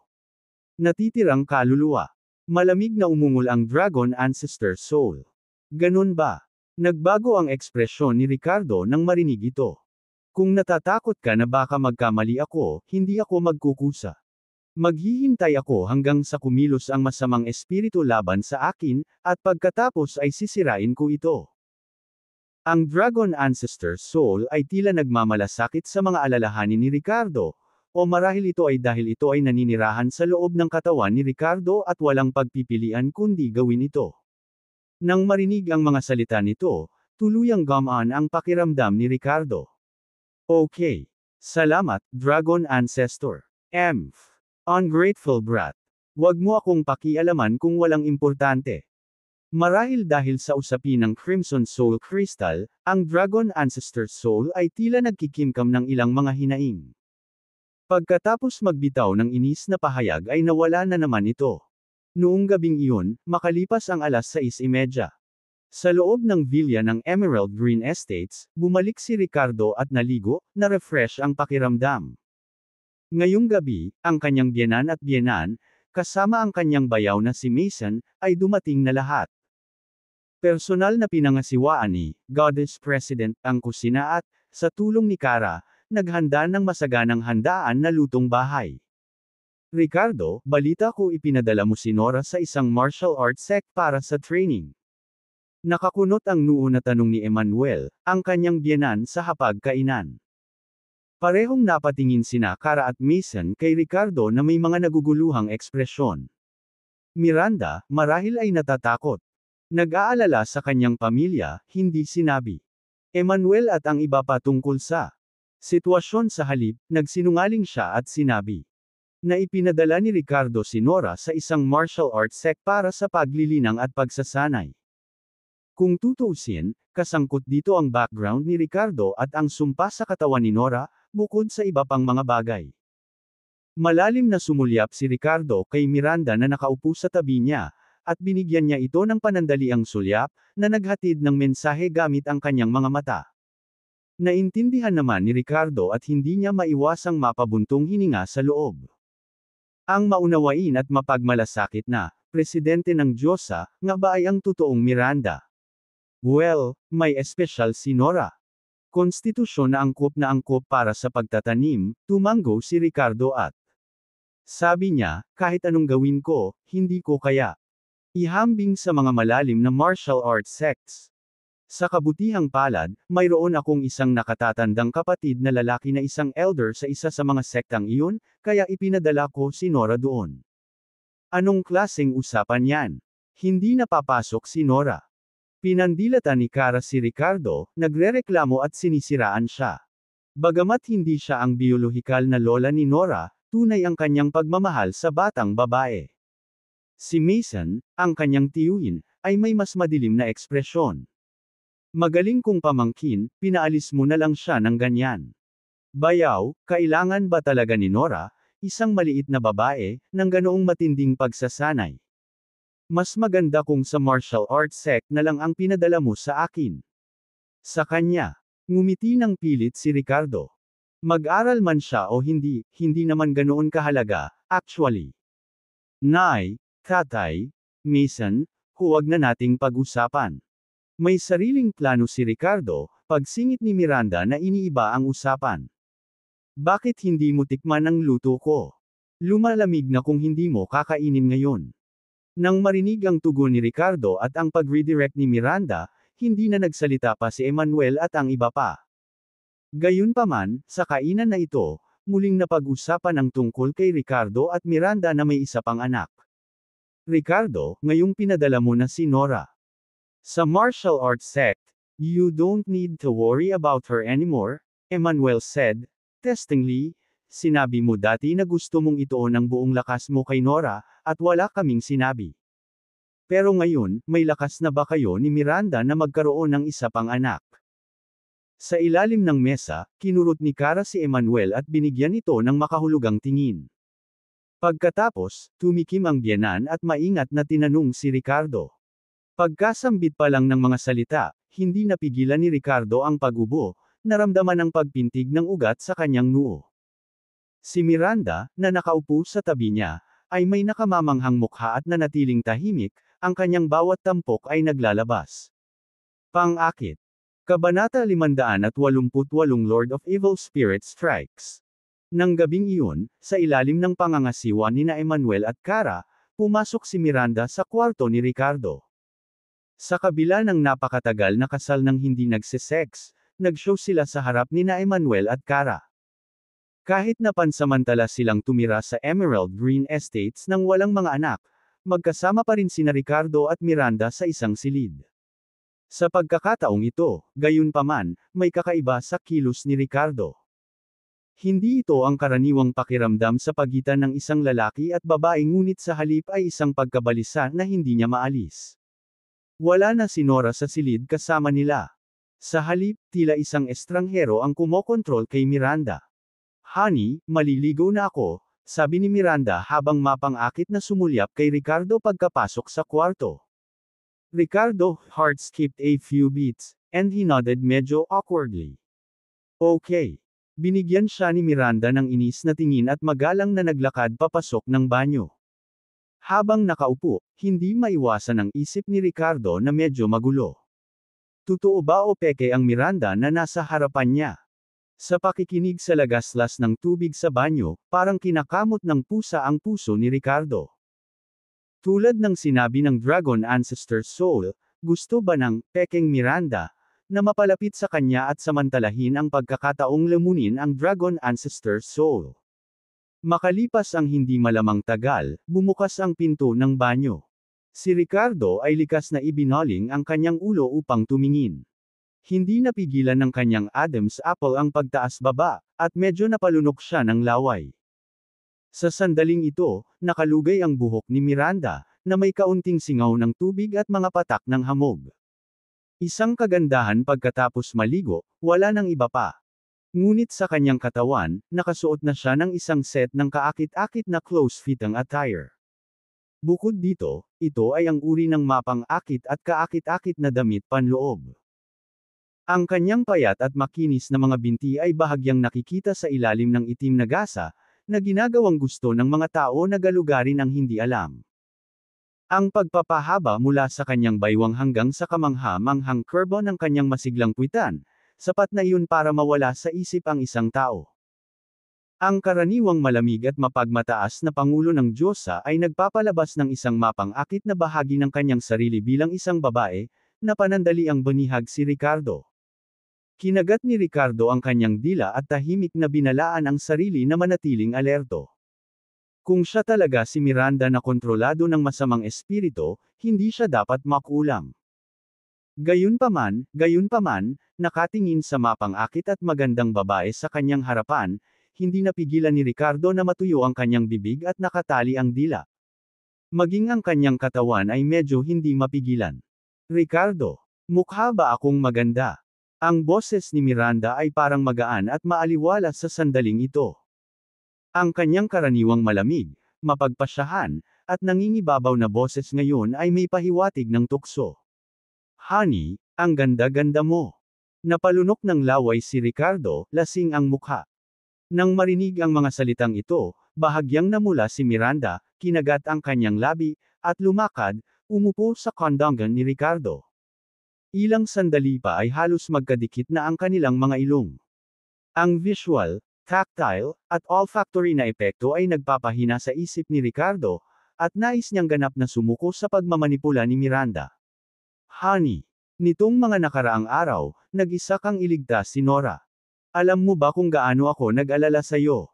Sa sumunod na sandali, tanong ni Miranda, puno ng emosyon ang boses, nakahilig ang mapupulang labi. Si Ricardo, nang makita ito, ay muling kinagat ang kanyang dila at hinawakan ang mga balikat ni Miranda. Pinipigilan ang pagkabalisa sa kanyang puso, ngumisi siya at nagtanong, anong balak mong gawin? Lalamunan mo ba ako? Bahagyang bumantong hininga si Miranda, ang kanyang nakamamanghang mukha ay muling nagpapakita ng pangingibabaw, ngunit sa sandaling ito ay mas nakakabighani. Parang reyna, humawak siya sa kwelyo ni Ricardo. Ngayong gabi, lalamunan kita. Ayaw mo ba? Ginagawa ko. Pero, parang hindi ikaw. Nagpakita ng infatuation si Ricardo habang tila casual na nagtatanong. Nakapagpasya na ako. Hindi natin alam kung kailan tayo mamamatay. Ayokong mag-iwan ng anumang pagsisisi habang nabubuhay ako. Nagnganga ang ngipin ni Miranda at nagpatuloy sa isang titig na puno ng pagmamahal at determinasyon. Kung darating talaga ang araw na yun, sana bago yun, makapanganak pa ako ng isa pang anak natin. Habang nagsasalita siya, lumapit siya sa tenga ni Ricardo, huminga ng mabangong amoy. Mamaya, maging mahinahon ka ha. Hindi maiwasan ni Ricardo na kiligin lahat. Tapos na. Alterin kahit alam niyang mayroon siya. Motibo, sa sandaling ito. Halos hindi mapigilan ang sarili. Siya. Nang hindi nag-iisip, nakalapit na si Miranda. Gayunpaman, nang malapit nang magkadikit ang kanilang mga noo at ang kanilang mga kilos ay nagiging mas matalik, isang biglaang pagbabago ang naganap. Bigla, sa sandaling iyon, isang kakaibang ilaw na pilak ang sumilay sa kaninang mapagmahal na mga mata ni Miranda. Buzz! Kaagad pagkatapos, naramdaman ni Ricardo ang panginginig sa kanyang utak, at isang espiritual na katawan ang biglang lumabas mula kay Miranda at pumasok sa kanyang sariling katawan. Sa pagkakataong iyon, parang sesabog na ang utak ni Ricardo, na parabang sesabog sa surge ng soul energy. Matagal na kitang natuklasan, oh. Isang mapanuksong tawa ang umalingaw-ngaw sa isip ni Ricardo. Ang tinig ay hindi mapag-aalinlanganan pa rin kay Miranda, ngunit dala nito ang matinding kasakiman at kasamaan. Kung hindi ang Panginoon ang masasamang espiritu, sino kaya ito?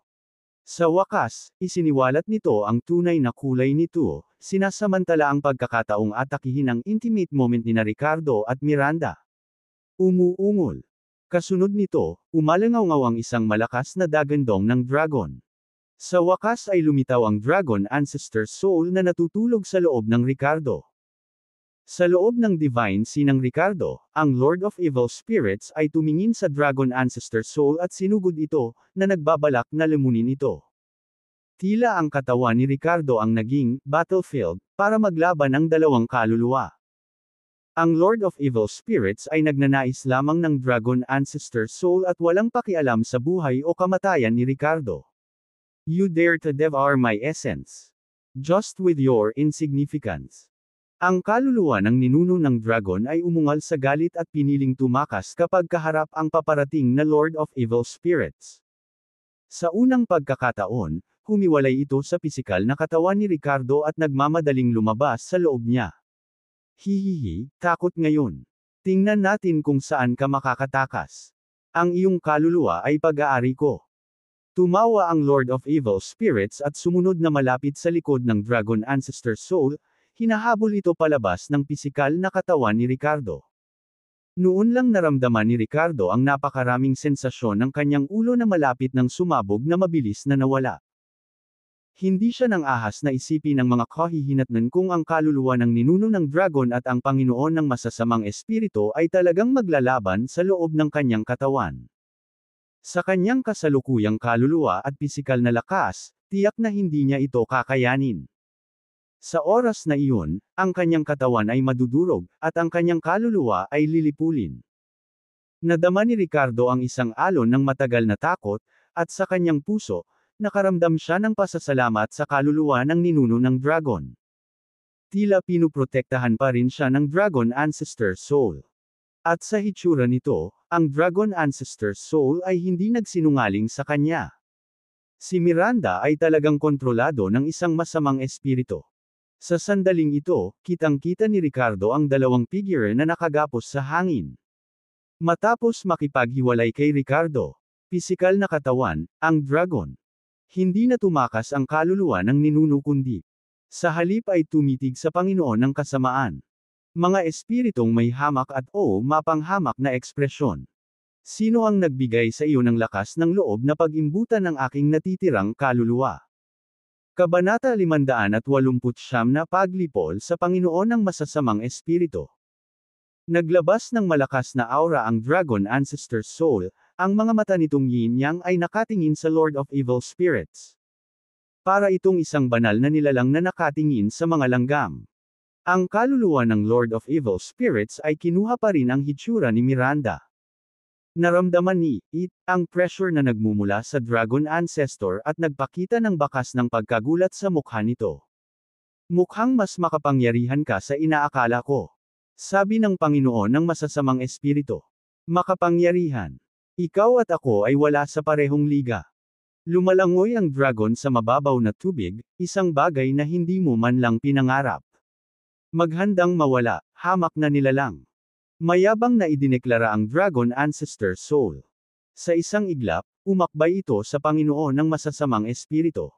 Sa tulong ni Ricardo nitong mga nakaraang araw, ang Dragon Ancestor Soul ay nakakuha ng maraming kaluluwa at ngayon ay mukhang mas solid. Naglabas pa ito ng sinaunang aura na maaaring maramdaman ng iba. Maliwanag na ang antas kung saan umiiral ang Dragon Ancestor at ang Lord of Evil Spirits ay hindi sa parehong antas. Ang natitirang kaluluwa ng Dragon Ancestor ay napakahina, nagagawa lamang na matakot at mahiga. Ginawa pa nito ang Panginoon ng masasamang espiritu na pag-iisipan ito, iniisip na sa pamamagitan ng pagpilit sa kaluluwa ng ninuno ng dragon na ito ay pag-aari niya. Gayunpaman, sa sandaling ito, ang pressure na nagmumula sa Dragon Ancestor Soul ay nagparamdam sa Lord of Evil Spirits ng panginginig sa sarili nitong kaluluwa. Siyempre, sa pagdating ng Dragon Ancestor Soul, ang Lord of Evil Spirits ay hindi natahimik. Ang Lord of Evil Spirits, na pinapanatili pa rin ang anyo ni Miranda, ay binago ang mga kamay nito sa dalawang malalaking kuko ng multo at hamampas patungo sa umaakay na Dragon Ancestor Soul. Ang kaluluwa ng ninuno ng dragon ay tahimik na umungal at, dala ang mabigat na enerhiya ng kaluluwa, ay tumangay patungo sa mga kuko ng multo. Puff! Pinanood ni Ricardo ang tagpong ito na parang naririnig niya ang tunog ng banggaan ng mga kaluluwa. Ang mga kuko ng multo, sa ilalim ng pag-atake ng silhouette ng dragon, ay agad na nagkalat. Ang pangit at nanginginig na anino ng kaluluwa ng Panginoon ng masasamang espiritu ay mabilis na lumipad pabalik. Ang dispersed soul energy ay muling natipon. Damn it, alam kong may mali sa pagtatago sa akin ng batang ito. Bastos.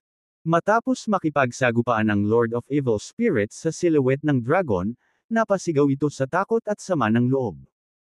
Pinandilatan ng mga makamulto nitong mata si Ricardo na may galit. Ngayon huli na ang lahat. Ikaw ang magiging soul energy ko. Ang kaluluwa ng ninuno ng dragon ay umungol ng mahina at muling sumugod sa Panginoon ng masasamang espiritu. Sumunod, dalawang makapangyarihang nilalang ng kaluluwa ang nakikibahagi sa isang tahimik na labanan. Ang kaluluwa ng ninuno ng dragon ay may ganap na kalamangan, na naging sanhi ng pagsigaw ng Panginoon ng masasamang espiritu sa matinding paghihirap, patuloy na humihina at nagpapakalat ng enerhiya ng kaluluwa nito. Ang dispersed soul energy ay tumaas sa anyo ng itim na ambon. Ang kaluluwa ng ninuno ng dragon ay hinigup ang lahat ng ito ng walang pag-aalinlangan. Sa patuloy na pagpapalitan, ang kaluluwa ng ninuno ng dragon ay lumakas habang ang Panginoon ng masasamang espiritu ay lalong hamina.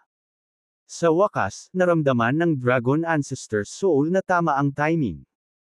Bumuka ang bibig ng dragon nito, na para bang handa ng lamunin ang kaluluwang diwa ng Panginoon ng masasamang espiritu. Ang anino ng kaluluwa ng Panginoon ng masasamang espiritu ay umikot at nanginginig, naglalabas ng mga hiyawan na tanging mga kaluluwang nilalang ang nakakarinig, na puno ng mga pahiwatig ng gulat at galit. Sa tingin mo kaya mo akong lamunin? Mangarap ka. Bumalik sa kawalan, lahat ng kaluluwa. Tahimik na sumigaw ang Panginoon ng masasamang espiritu. Ang enerhiya ng kaluluwa ay sumabog ng walang layunin, at ang buong nilalang ng kaluluwa ay nagbago sa isang malaking masa ng itim na ambon. Ang itim na ambon ay walang anyo ngunit tila tumatagos sa lahat ng dako, kumakalat sa lahat ng direksyon, sinusubukang tumakas. Sa lakas ng Lord of Evil Spirits, kung magtagumpay ito, maniobra na ito, hanggat nakatakas ang isang bahagi ng itim na ambon, makakaligtas ito. Sinusubukang tumakas. Yin Yang Prison Realm. Napangisi ang Dragon Ancestor nang makita ito.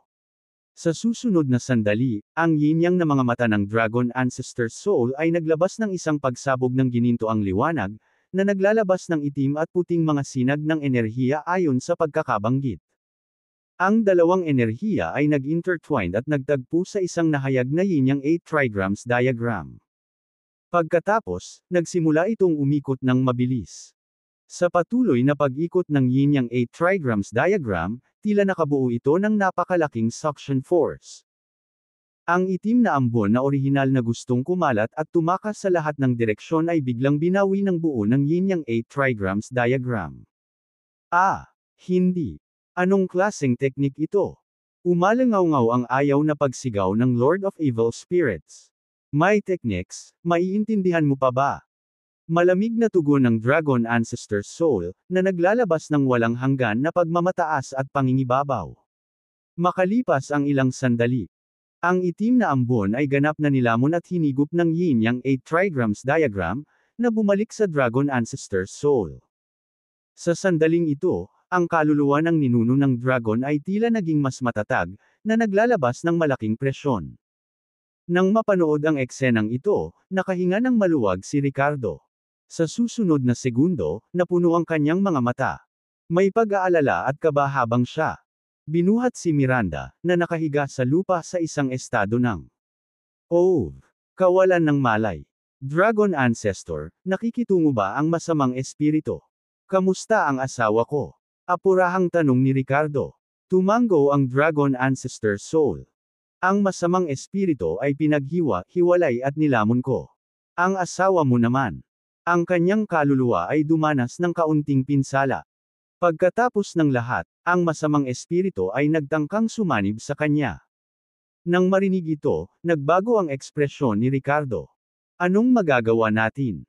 Ninuno ng dragon, kailangan mo siyang tulungan. Ang kaluluwa ng ninuno ng dragon ay nag-alinlangan saglit, pagkatapos ay bumantong hininga ng walang magawa, ang boses nito ay tila may bahid ng sakit. Fine, tutulungan ko siya ulit. You brat, remember my favor. Oo, ninuno ko kayo. Hindi naman talaga ako magpapakatanga at hahayaan siyang magdusa, di ba?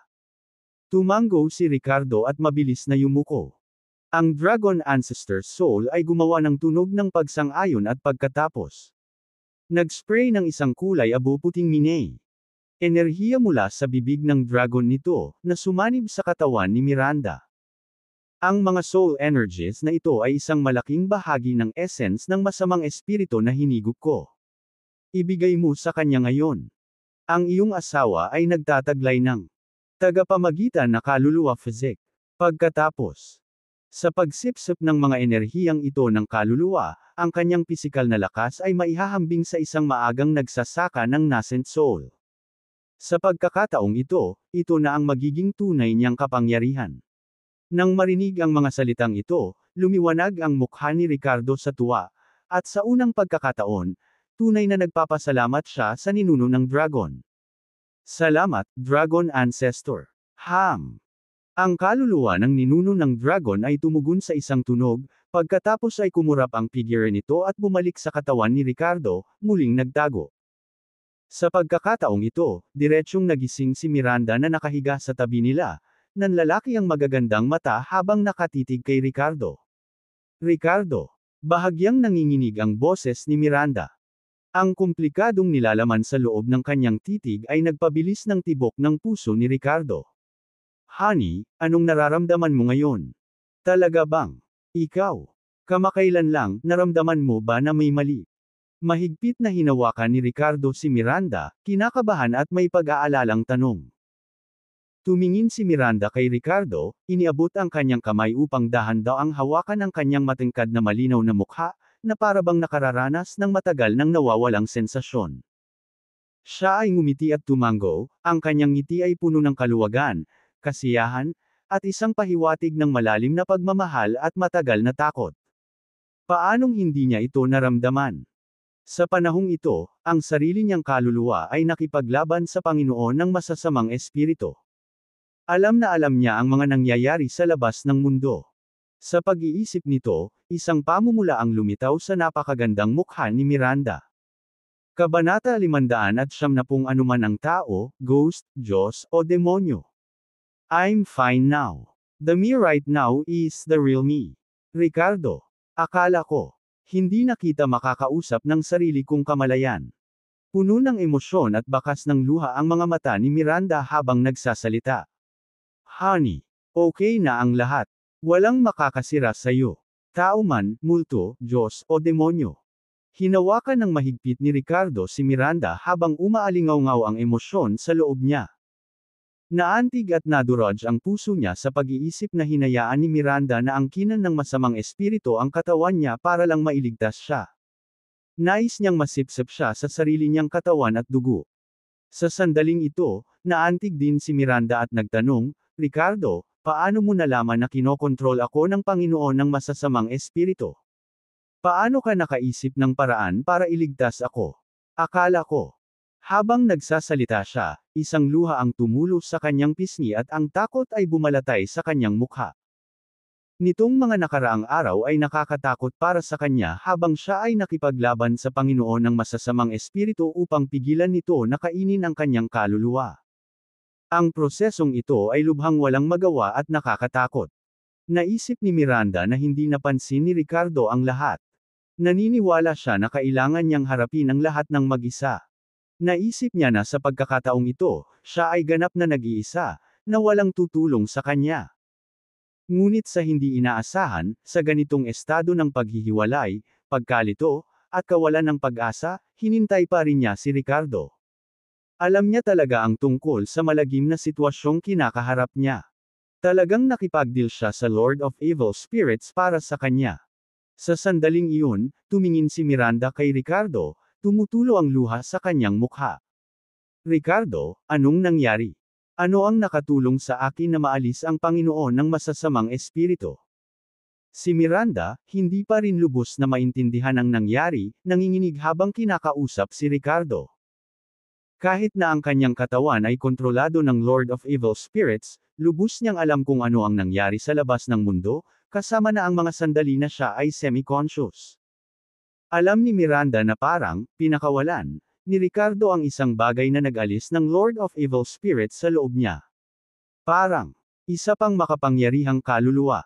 Ito ay ang Dragon Ancestor Soul, kasama ang mana mula sa Jade Pendant. Naman ako ito.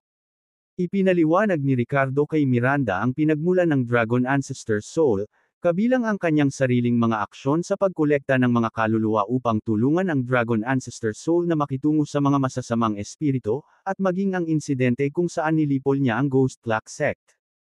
Matapos makinig, ang mga mata ni Miranda ay napuno ng malalim na pasasalamat, at siya ay sumandal upang halikan si Ricardo. Ricardo. Pagkatapos ng isang magiliw na tawag, sinabi ni Miranda, napakaraming problema mo para sa akin, ako. Nang marinig ito, sinampal ni Ricardo ang kurbadang likod ni Miranda na nagkukunwaring galit. Ano ang sinasabi mo? Handa kang hayaan ang Panginoon ng masasamang espiritu na samantalahin ka para sa kapakanan ko. Ang ginawa ko ay walang halaga kung ihahambing doon. Paano kung gumawa ako ng mga masasamang gawain? Hanggat mailigtas kita, handa akong maging demonyo sa puso ng lahat. Nang marinig ang mga salitang ito, naantig ang puso ni Miranda, at tumulo ang mga luha ng pasasalamat sa kanyang magagandang mata. Sa sandaling iyon, tila tumaas ang temperatura sa pagitan ng dalawa. Naramdaman ni Ricardo ang maislan at kahangahangang haplos at hindi naiwasang gumalaw ang kanyang isip, lubusang ninanamnam ang sensasyon. Napagtanto ang hindi maliwanag na katangian ng kanilang relasyon, mabilis na nag-react si Miranda at namula ang kanyang magandang mukha. Ricardo, umalis ka na muna. Punit-punit na ang damit ko. Nang marinig ang mga salita ni Miranda, isang pilyong ngiti ang lumitaw sa mukha ni Ricardo habang palihim niyang pinagmamasdan ang kaakit-akit na figure ni Miranda. Ang damit na suot niya kanina, ang halos mawalan siya ng kontrol nang sinubukan siyang akitin ng Lord of Evil Spirits, ay talagang mapanukso. Si Ricardo, na hawak na ngayon ang tunay na Miranda, ay binitawan ang lahat ng kanyang bantay at halos damyugo ang ilong, naramdaman ang biglaang pag-init ng kanyang buong katawan. Ikaw ang asawa ko, walang dapat ikahiya. Humalaklak si Ricardo at tinukso si Miranda. Ricardo, I said leave. I need to change my clothes. Nang makita ang malaswang ekspresyon ni Ricardo, agad na tumahimik si Miranda at bumalik sa dati niyang malamig na kilos, mahinahong nagsalita kay Ricardo. Ricardo pursed his lips and muttered as he walked away, mas kaakit-akit ka kanina lang. Dapat hinayaan kitang manatiling ganyan ng kaunti. Anong sabi mo? Nang marinig ang inis na salita ni Miranda mula sa likuran, mabilis na tumakas si Ricardo sa silid. Habang pinagmamasdan ng umaatras na anyo ni Ricardo, kinagat ni Miranda ang kanyang labi at namula sa alaala ng sandaling kontrolado siya ng Lord of Evil Spirits at kumilos ng napakalapit. Kung tutuusin, wala siyang pakialam kung talagang nalampasan nila ni Ricardo ang linyang iyon ngayon. Ngunit ang nakaraang eksena ay nilikha ng Panginoon ng masasamang espiritu, at ngayon kailangan niya ng ilang oras upang mabawi. Ricardo, kung gusto mo talaga. Umupo ang Diyos ang CEO, kagatlabi at bumubulong sa sarili. Sa mga sandaling ito, lumabas si Ricardo sa silid at muling nakakuha ng kaliwanagan sa pagpasok niya sa sala. Nang makita ng mga biyenan at nakababatang bayaw na nakaupo sa sala si Ricardo na lumabas, saglit silang natigilan. Mapaglarong sinabi ng biyenan kay Ricardo, Ricardo, bakit ka lalabas? Vel. Net. Napatingin ang biyenan at nakababatang bayaw kay Ricardo na may kakaibang ekspresyon. Nakarinig sila ng ingay sa itaas at naisip nilang dalawa. Ngunit mula nang mangyari ang ingay hanggang ngayon, wala pang 10 minuto. Ganon ba kabilis? Gustong magpaliwanag noon ni Ricardo. Ano ang nangyari, ngunit ang titig ng tatlong tao na ginawa sa kanya subconsciously pause. Mabilis siyang ngumiti at sinabing, ano ang iniisip mo? Hindi ito ang iniisip mo. Alam namin, alam namin. Sige, Ricardo, hindi mo na kailangang ipaliwanag pa. Sa ibang araw, ipagtitimpla kita ng ginseng soup para mapunan ang sarili mo. Wala kaming sinabi. Pagkatapos magsalita ay bumalik silang tatlo sa kani-kanilang kwarto na may ngiti sa mga labi. Nakikita ang halata. Hindi pagkakaunawaan ng tatlo. Nakangiti rin si Ricardo at mukhang frustrated. Pero kapag bumalik siya sa kwarto, tumayo siya. Sa pagkamangha sa nakita kanina. Kanya. QUMS. Hindi lang inayos ang dating magulong kwarto kundi madilim din, parang sinasadya ni Miranda ang pag-aayos ng ilaw. Nakasuksok si Miranda sa kumot, mukhang nahihiya, tanging ulo lang ang ipinakita. Napuno ng hindi maliwanag na kapaligiran ng buong silid. Honey, ano ang lahat ng ito? Nang makita ang eksenang ito, hindi sinasadya ni Ricardo na napalunok ng laway at marahang kinausap si Miranda. Ricardo, halika nga dito. Bagamat malamig pa rin ang tono ng boses ni Miranda, nang umabot ito sa tenga ni Ricardo sa mga sandaling ito, nakaramdam siya ng alon ng tukso. Habang umaagos ang dugo ni Ricardo ay pilit niyang pinapakalma ang sarili.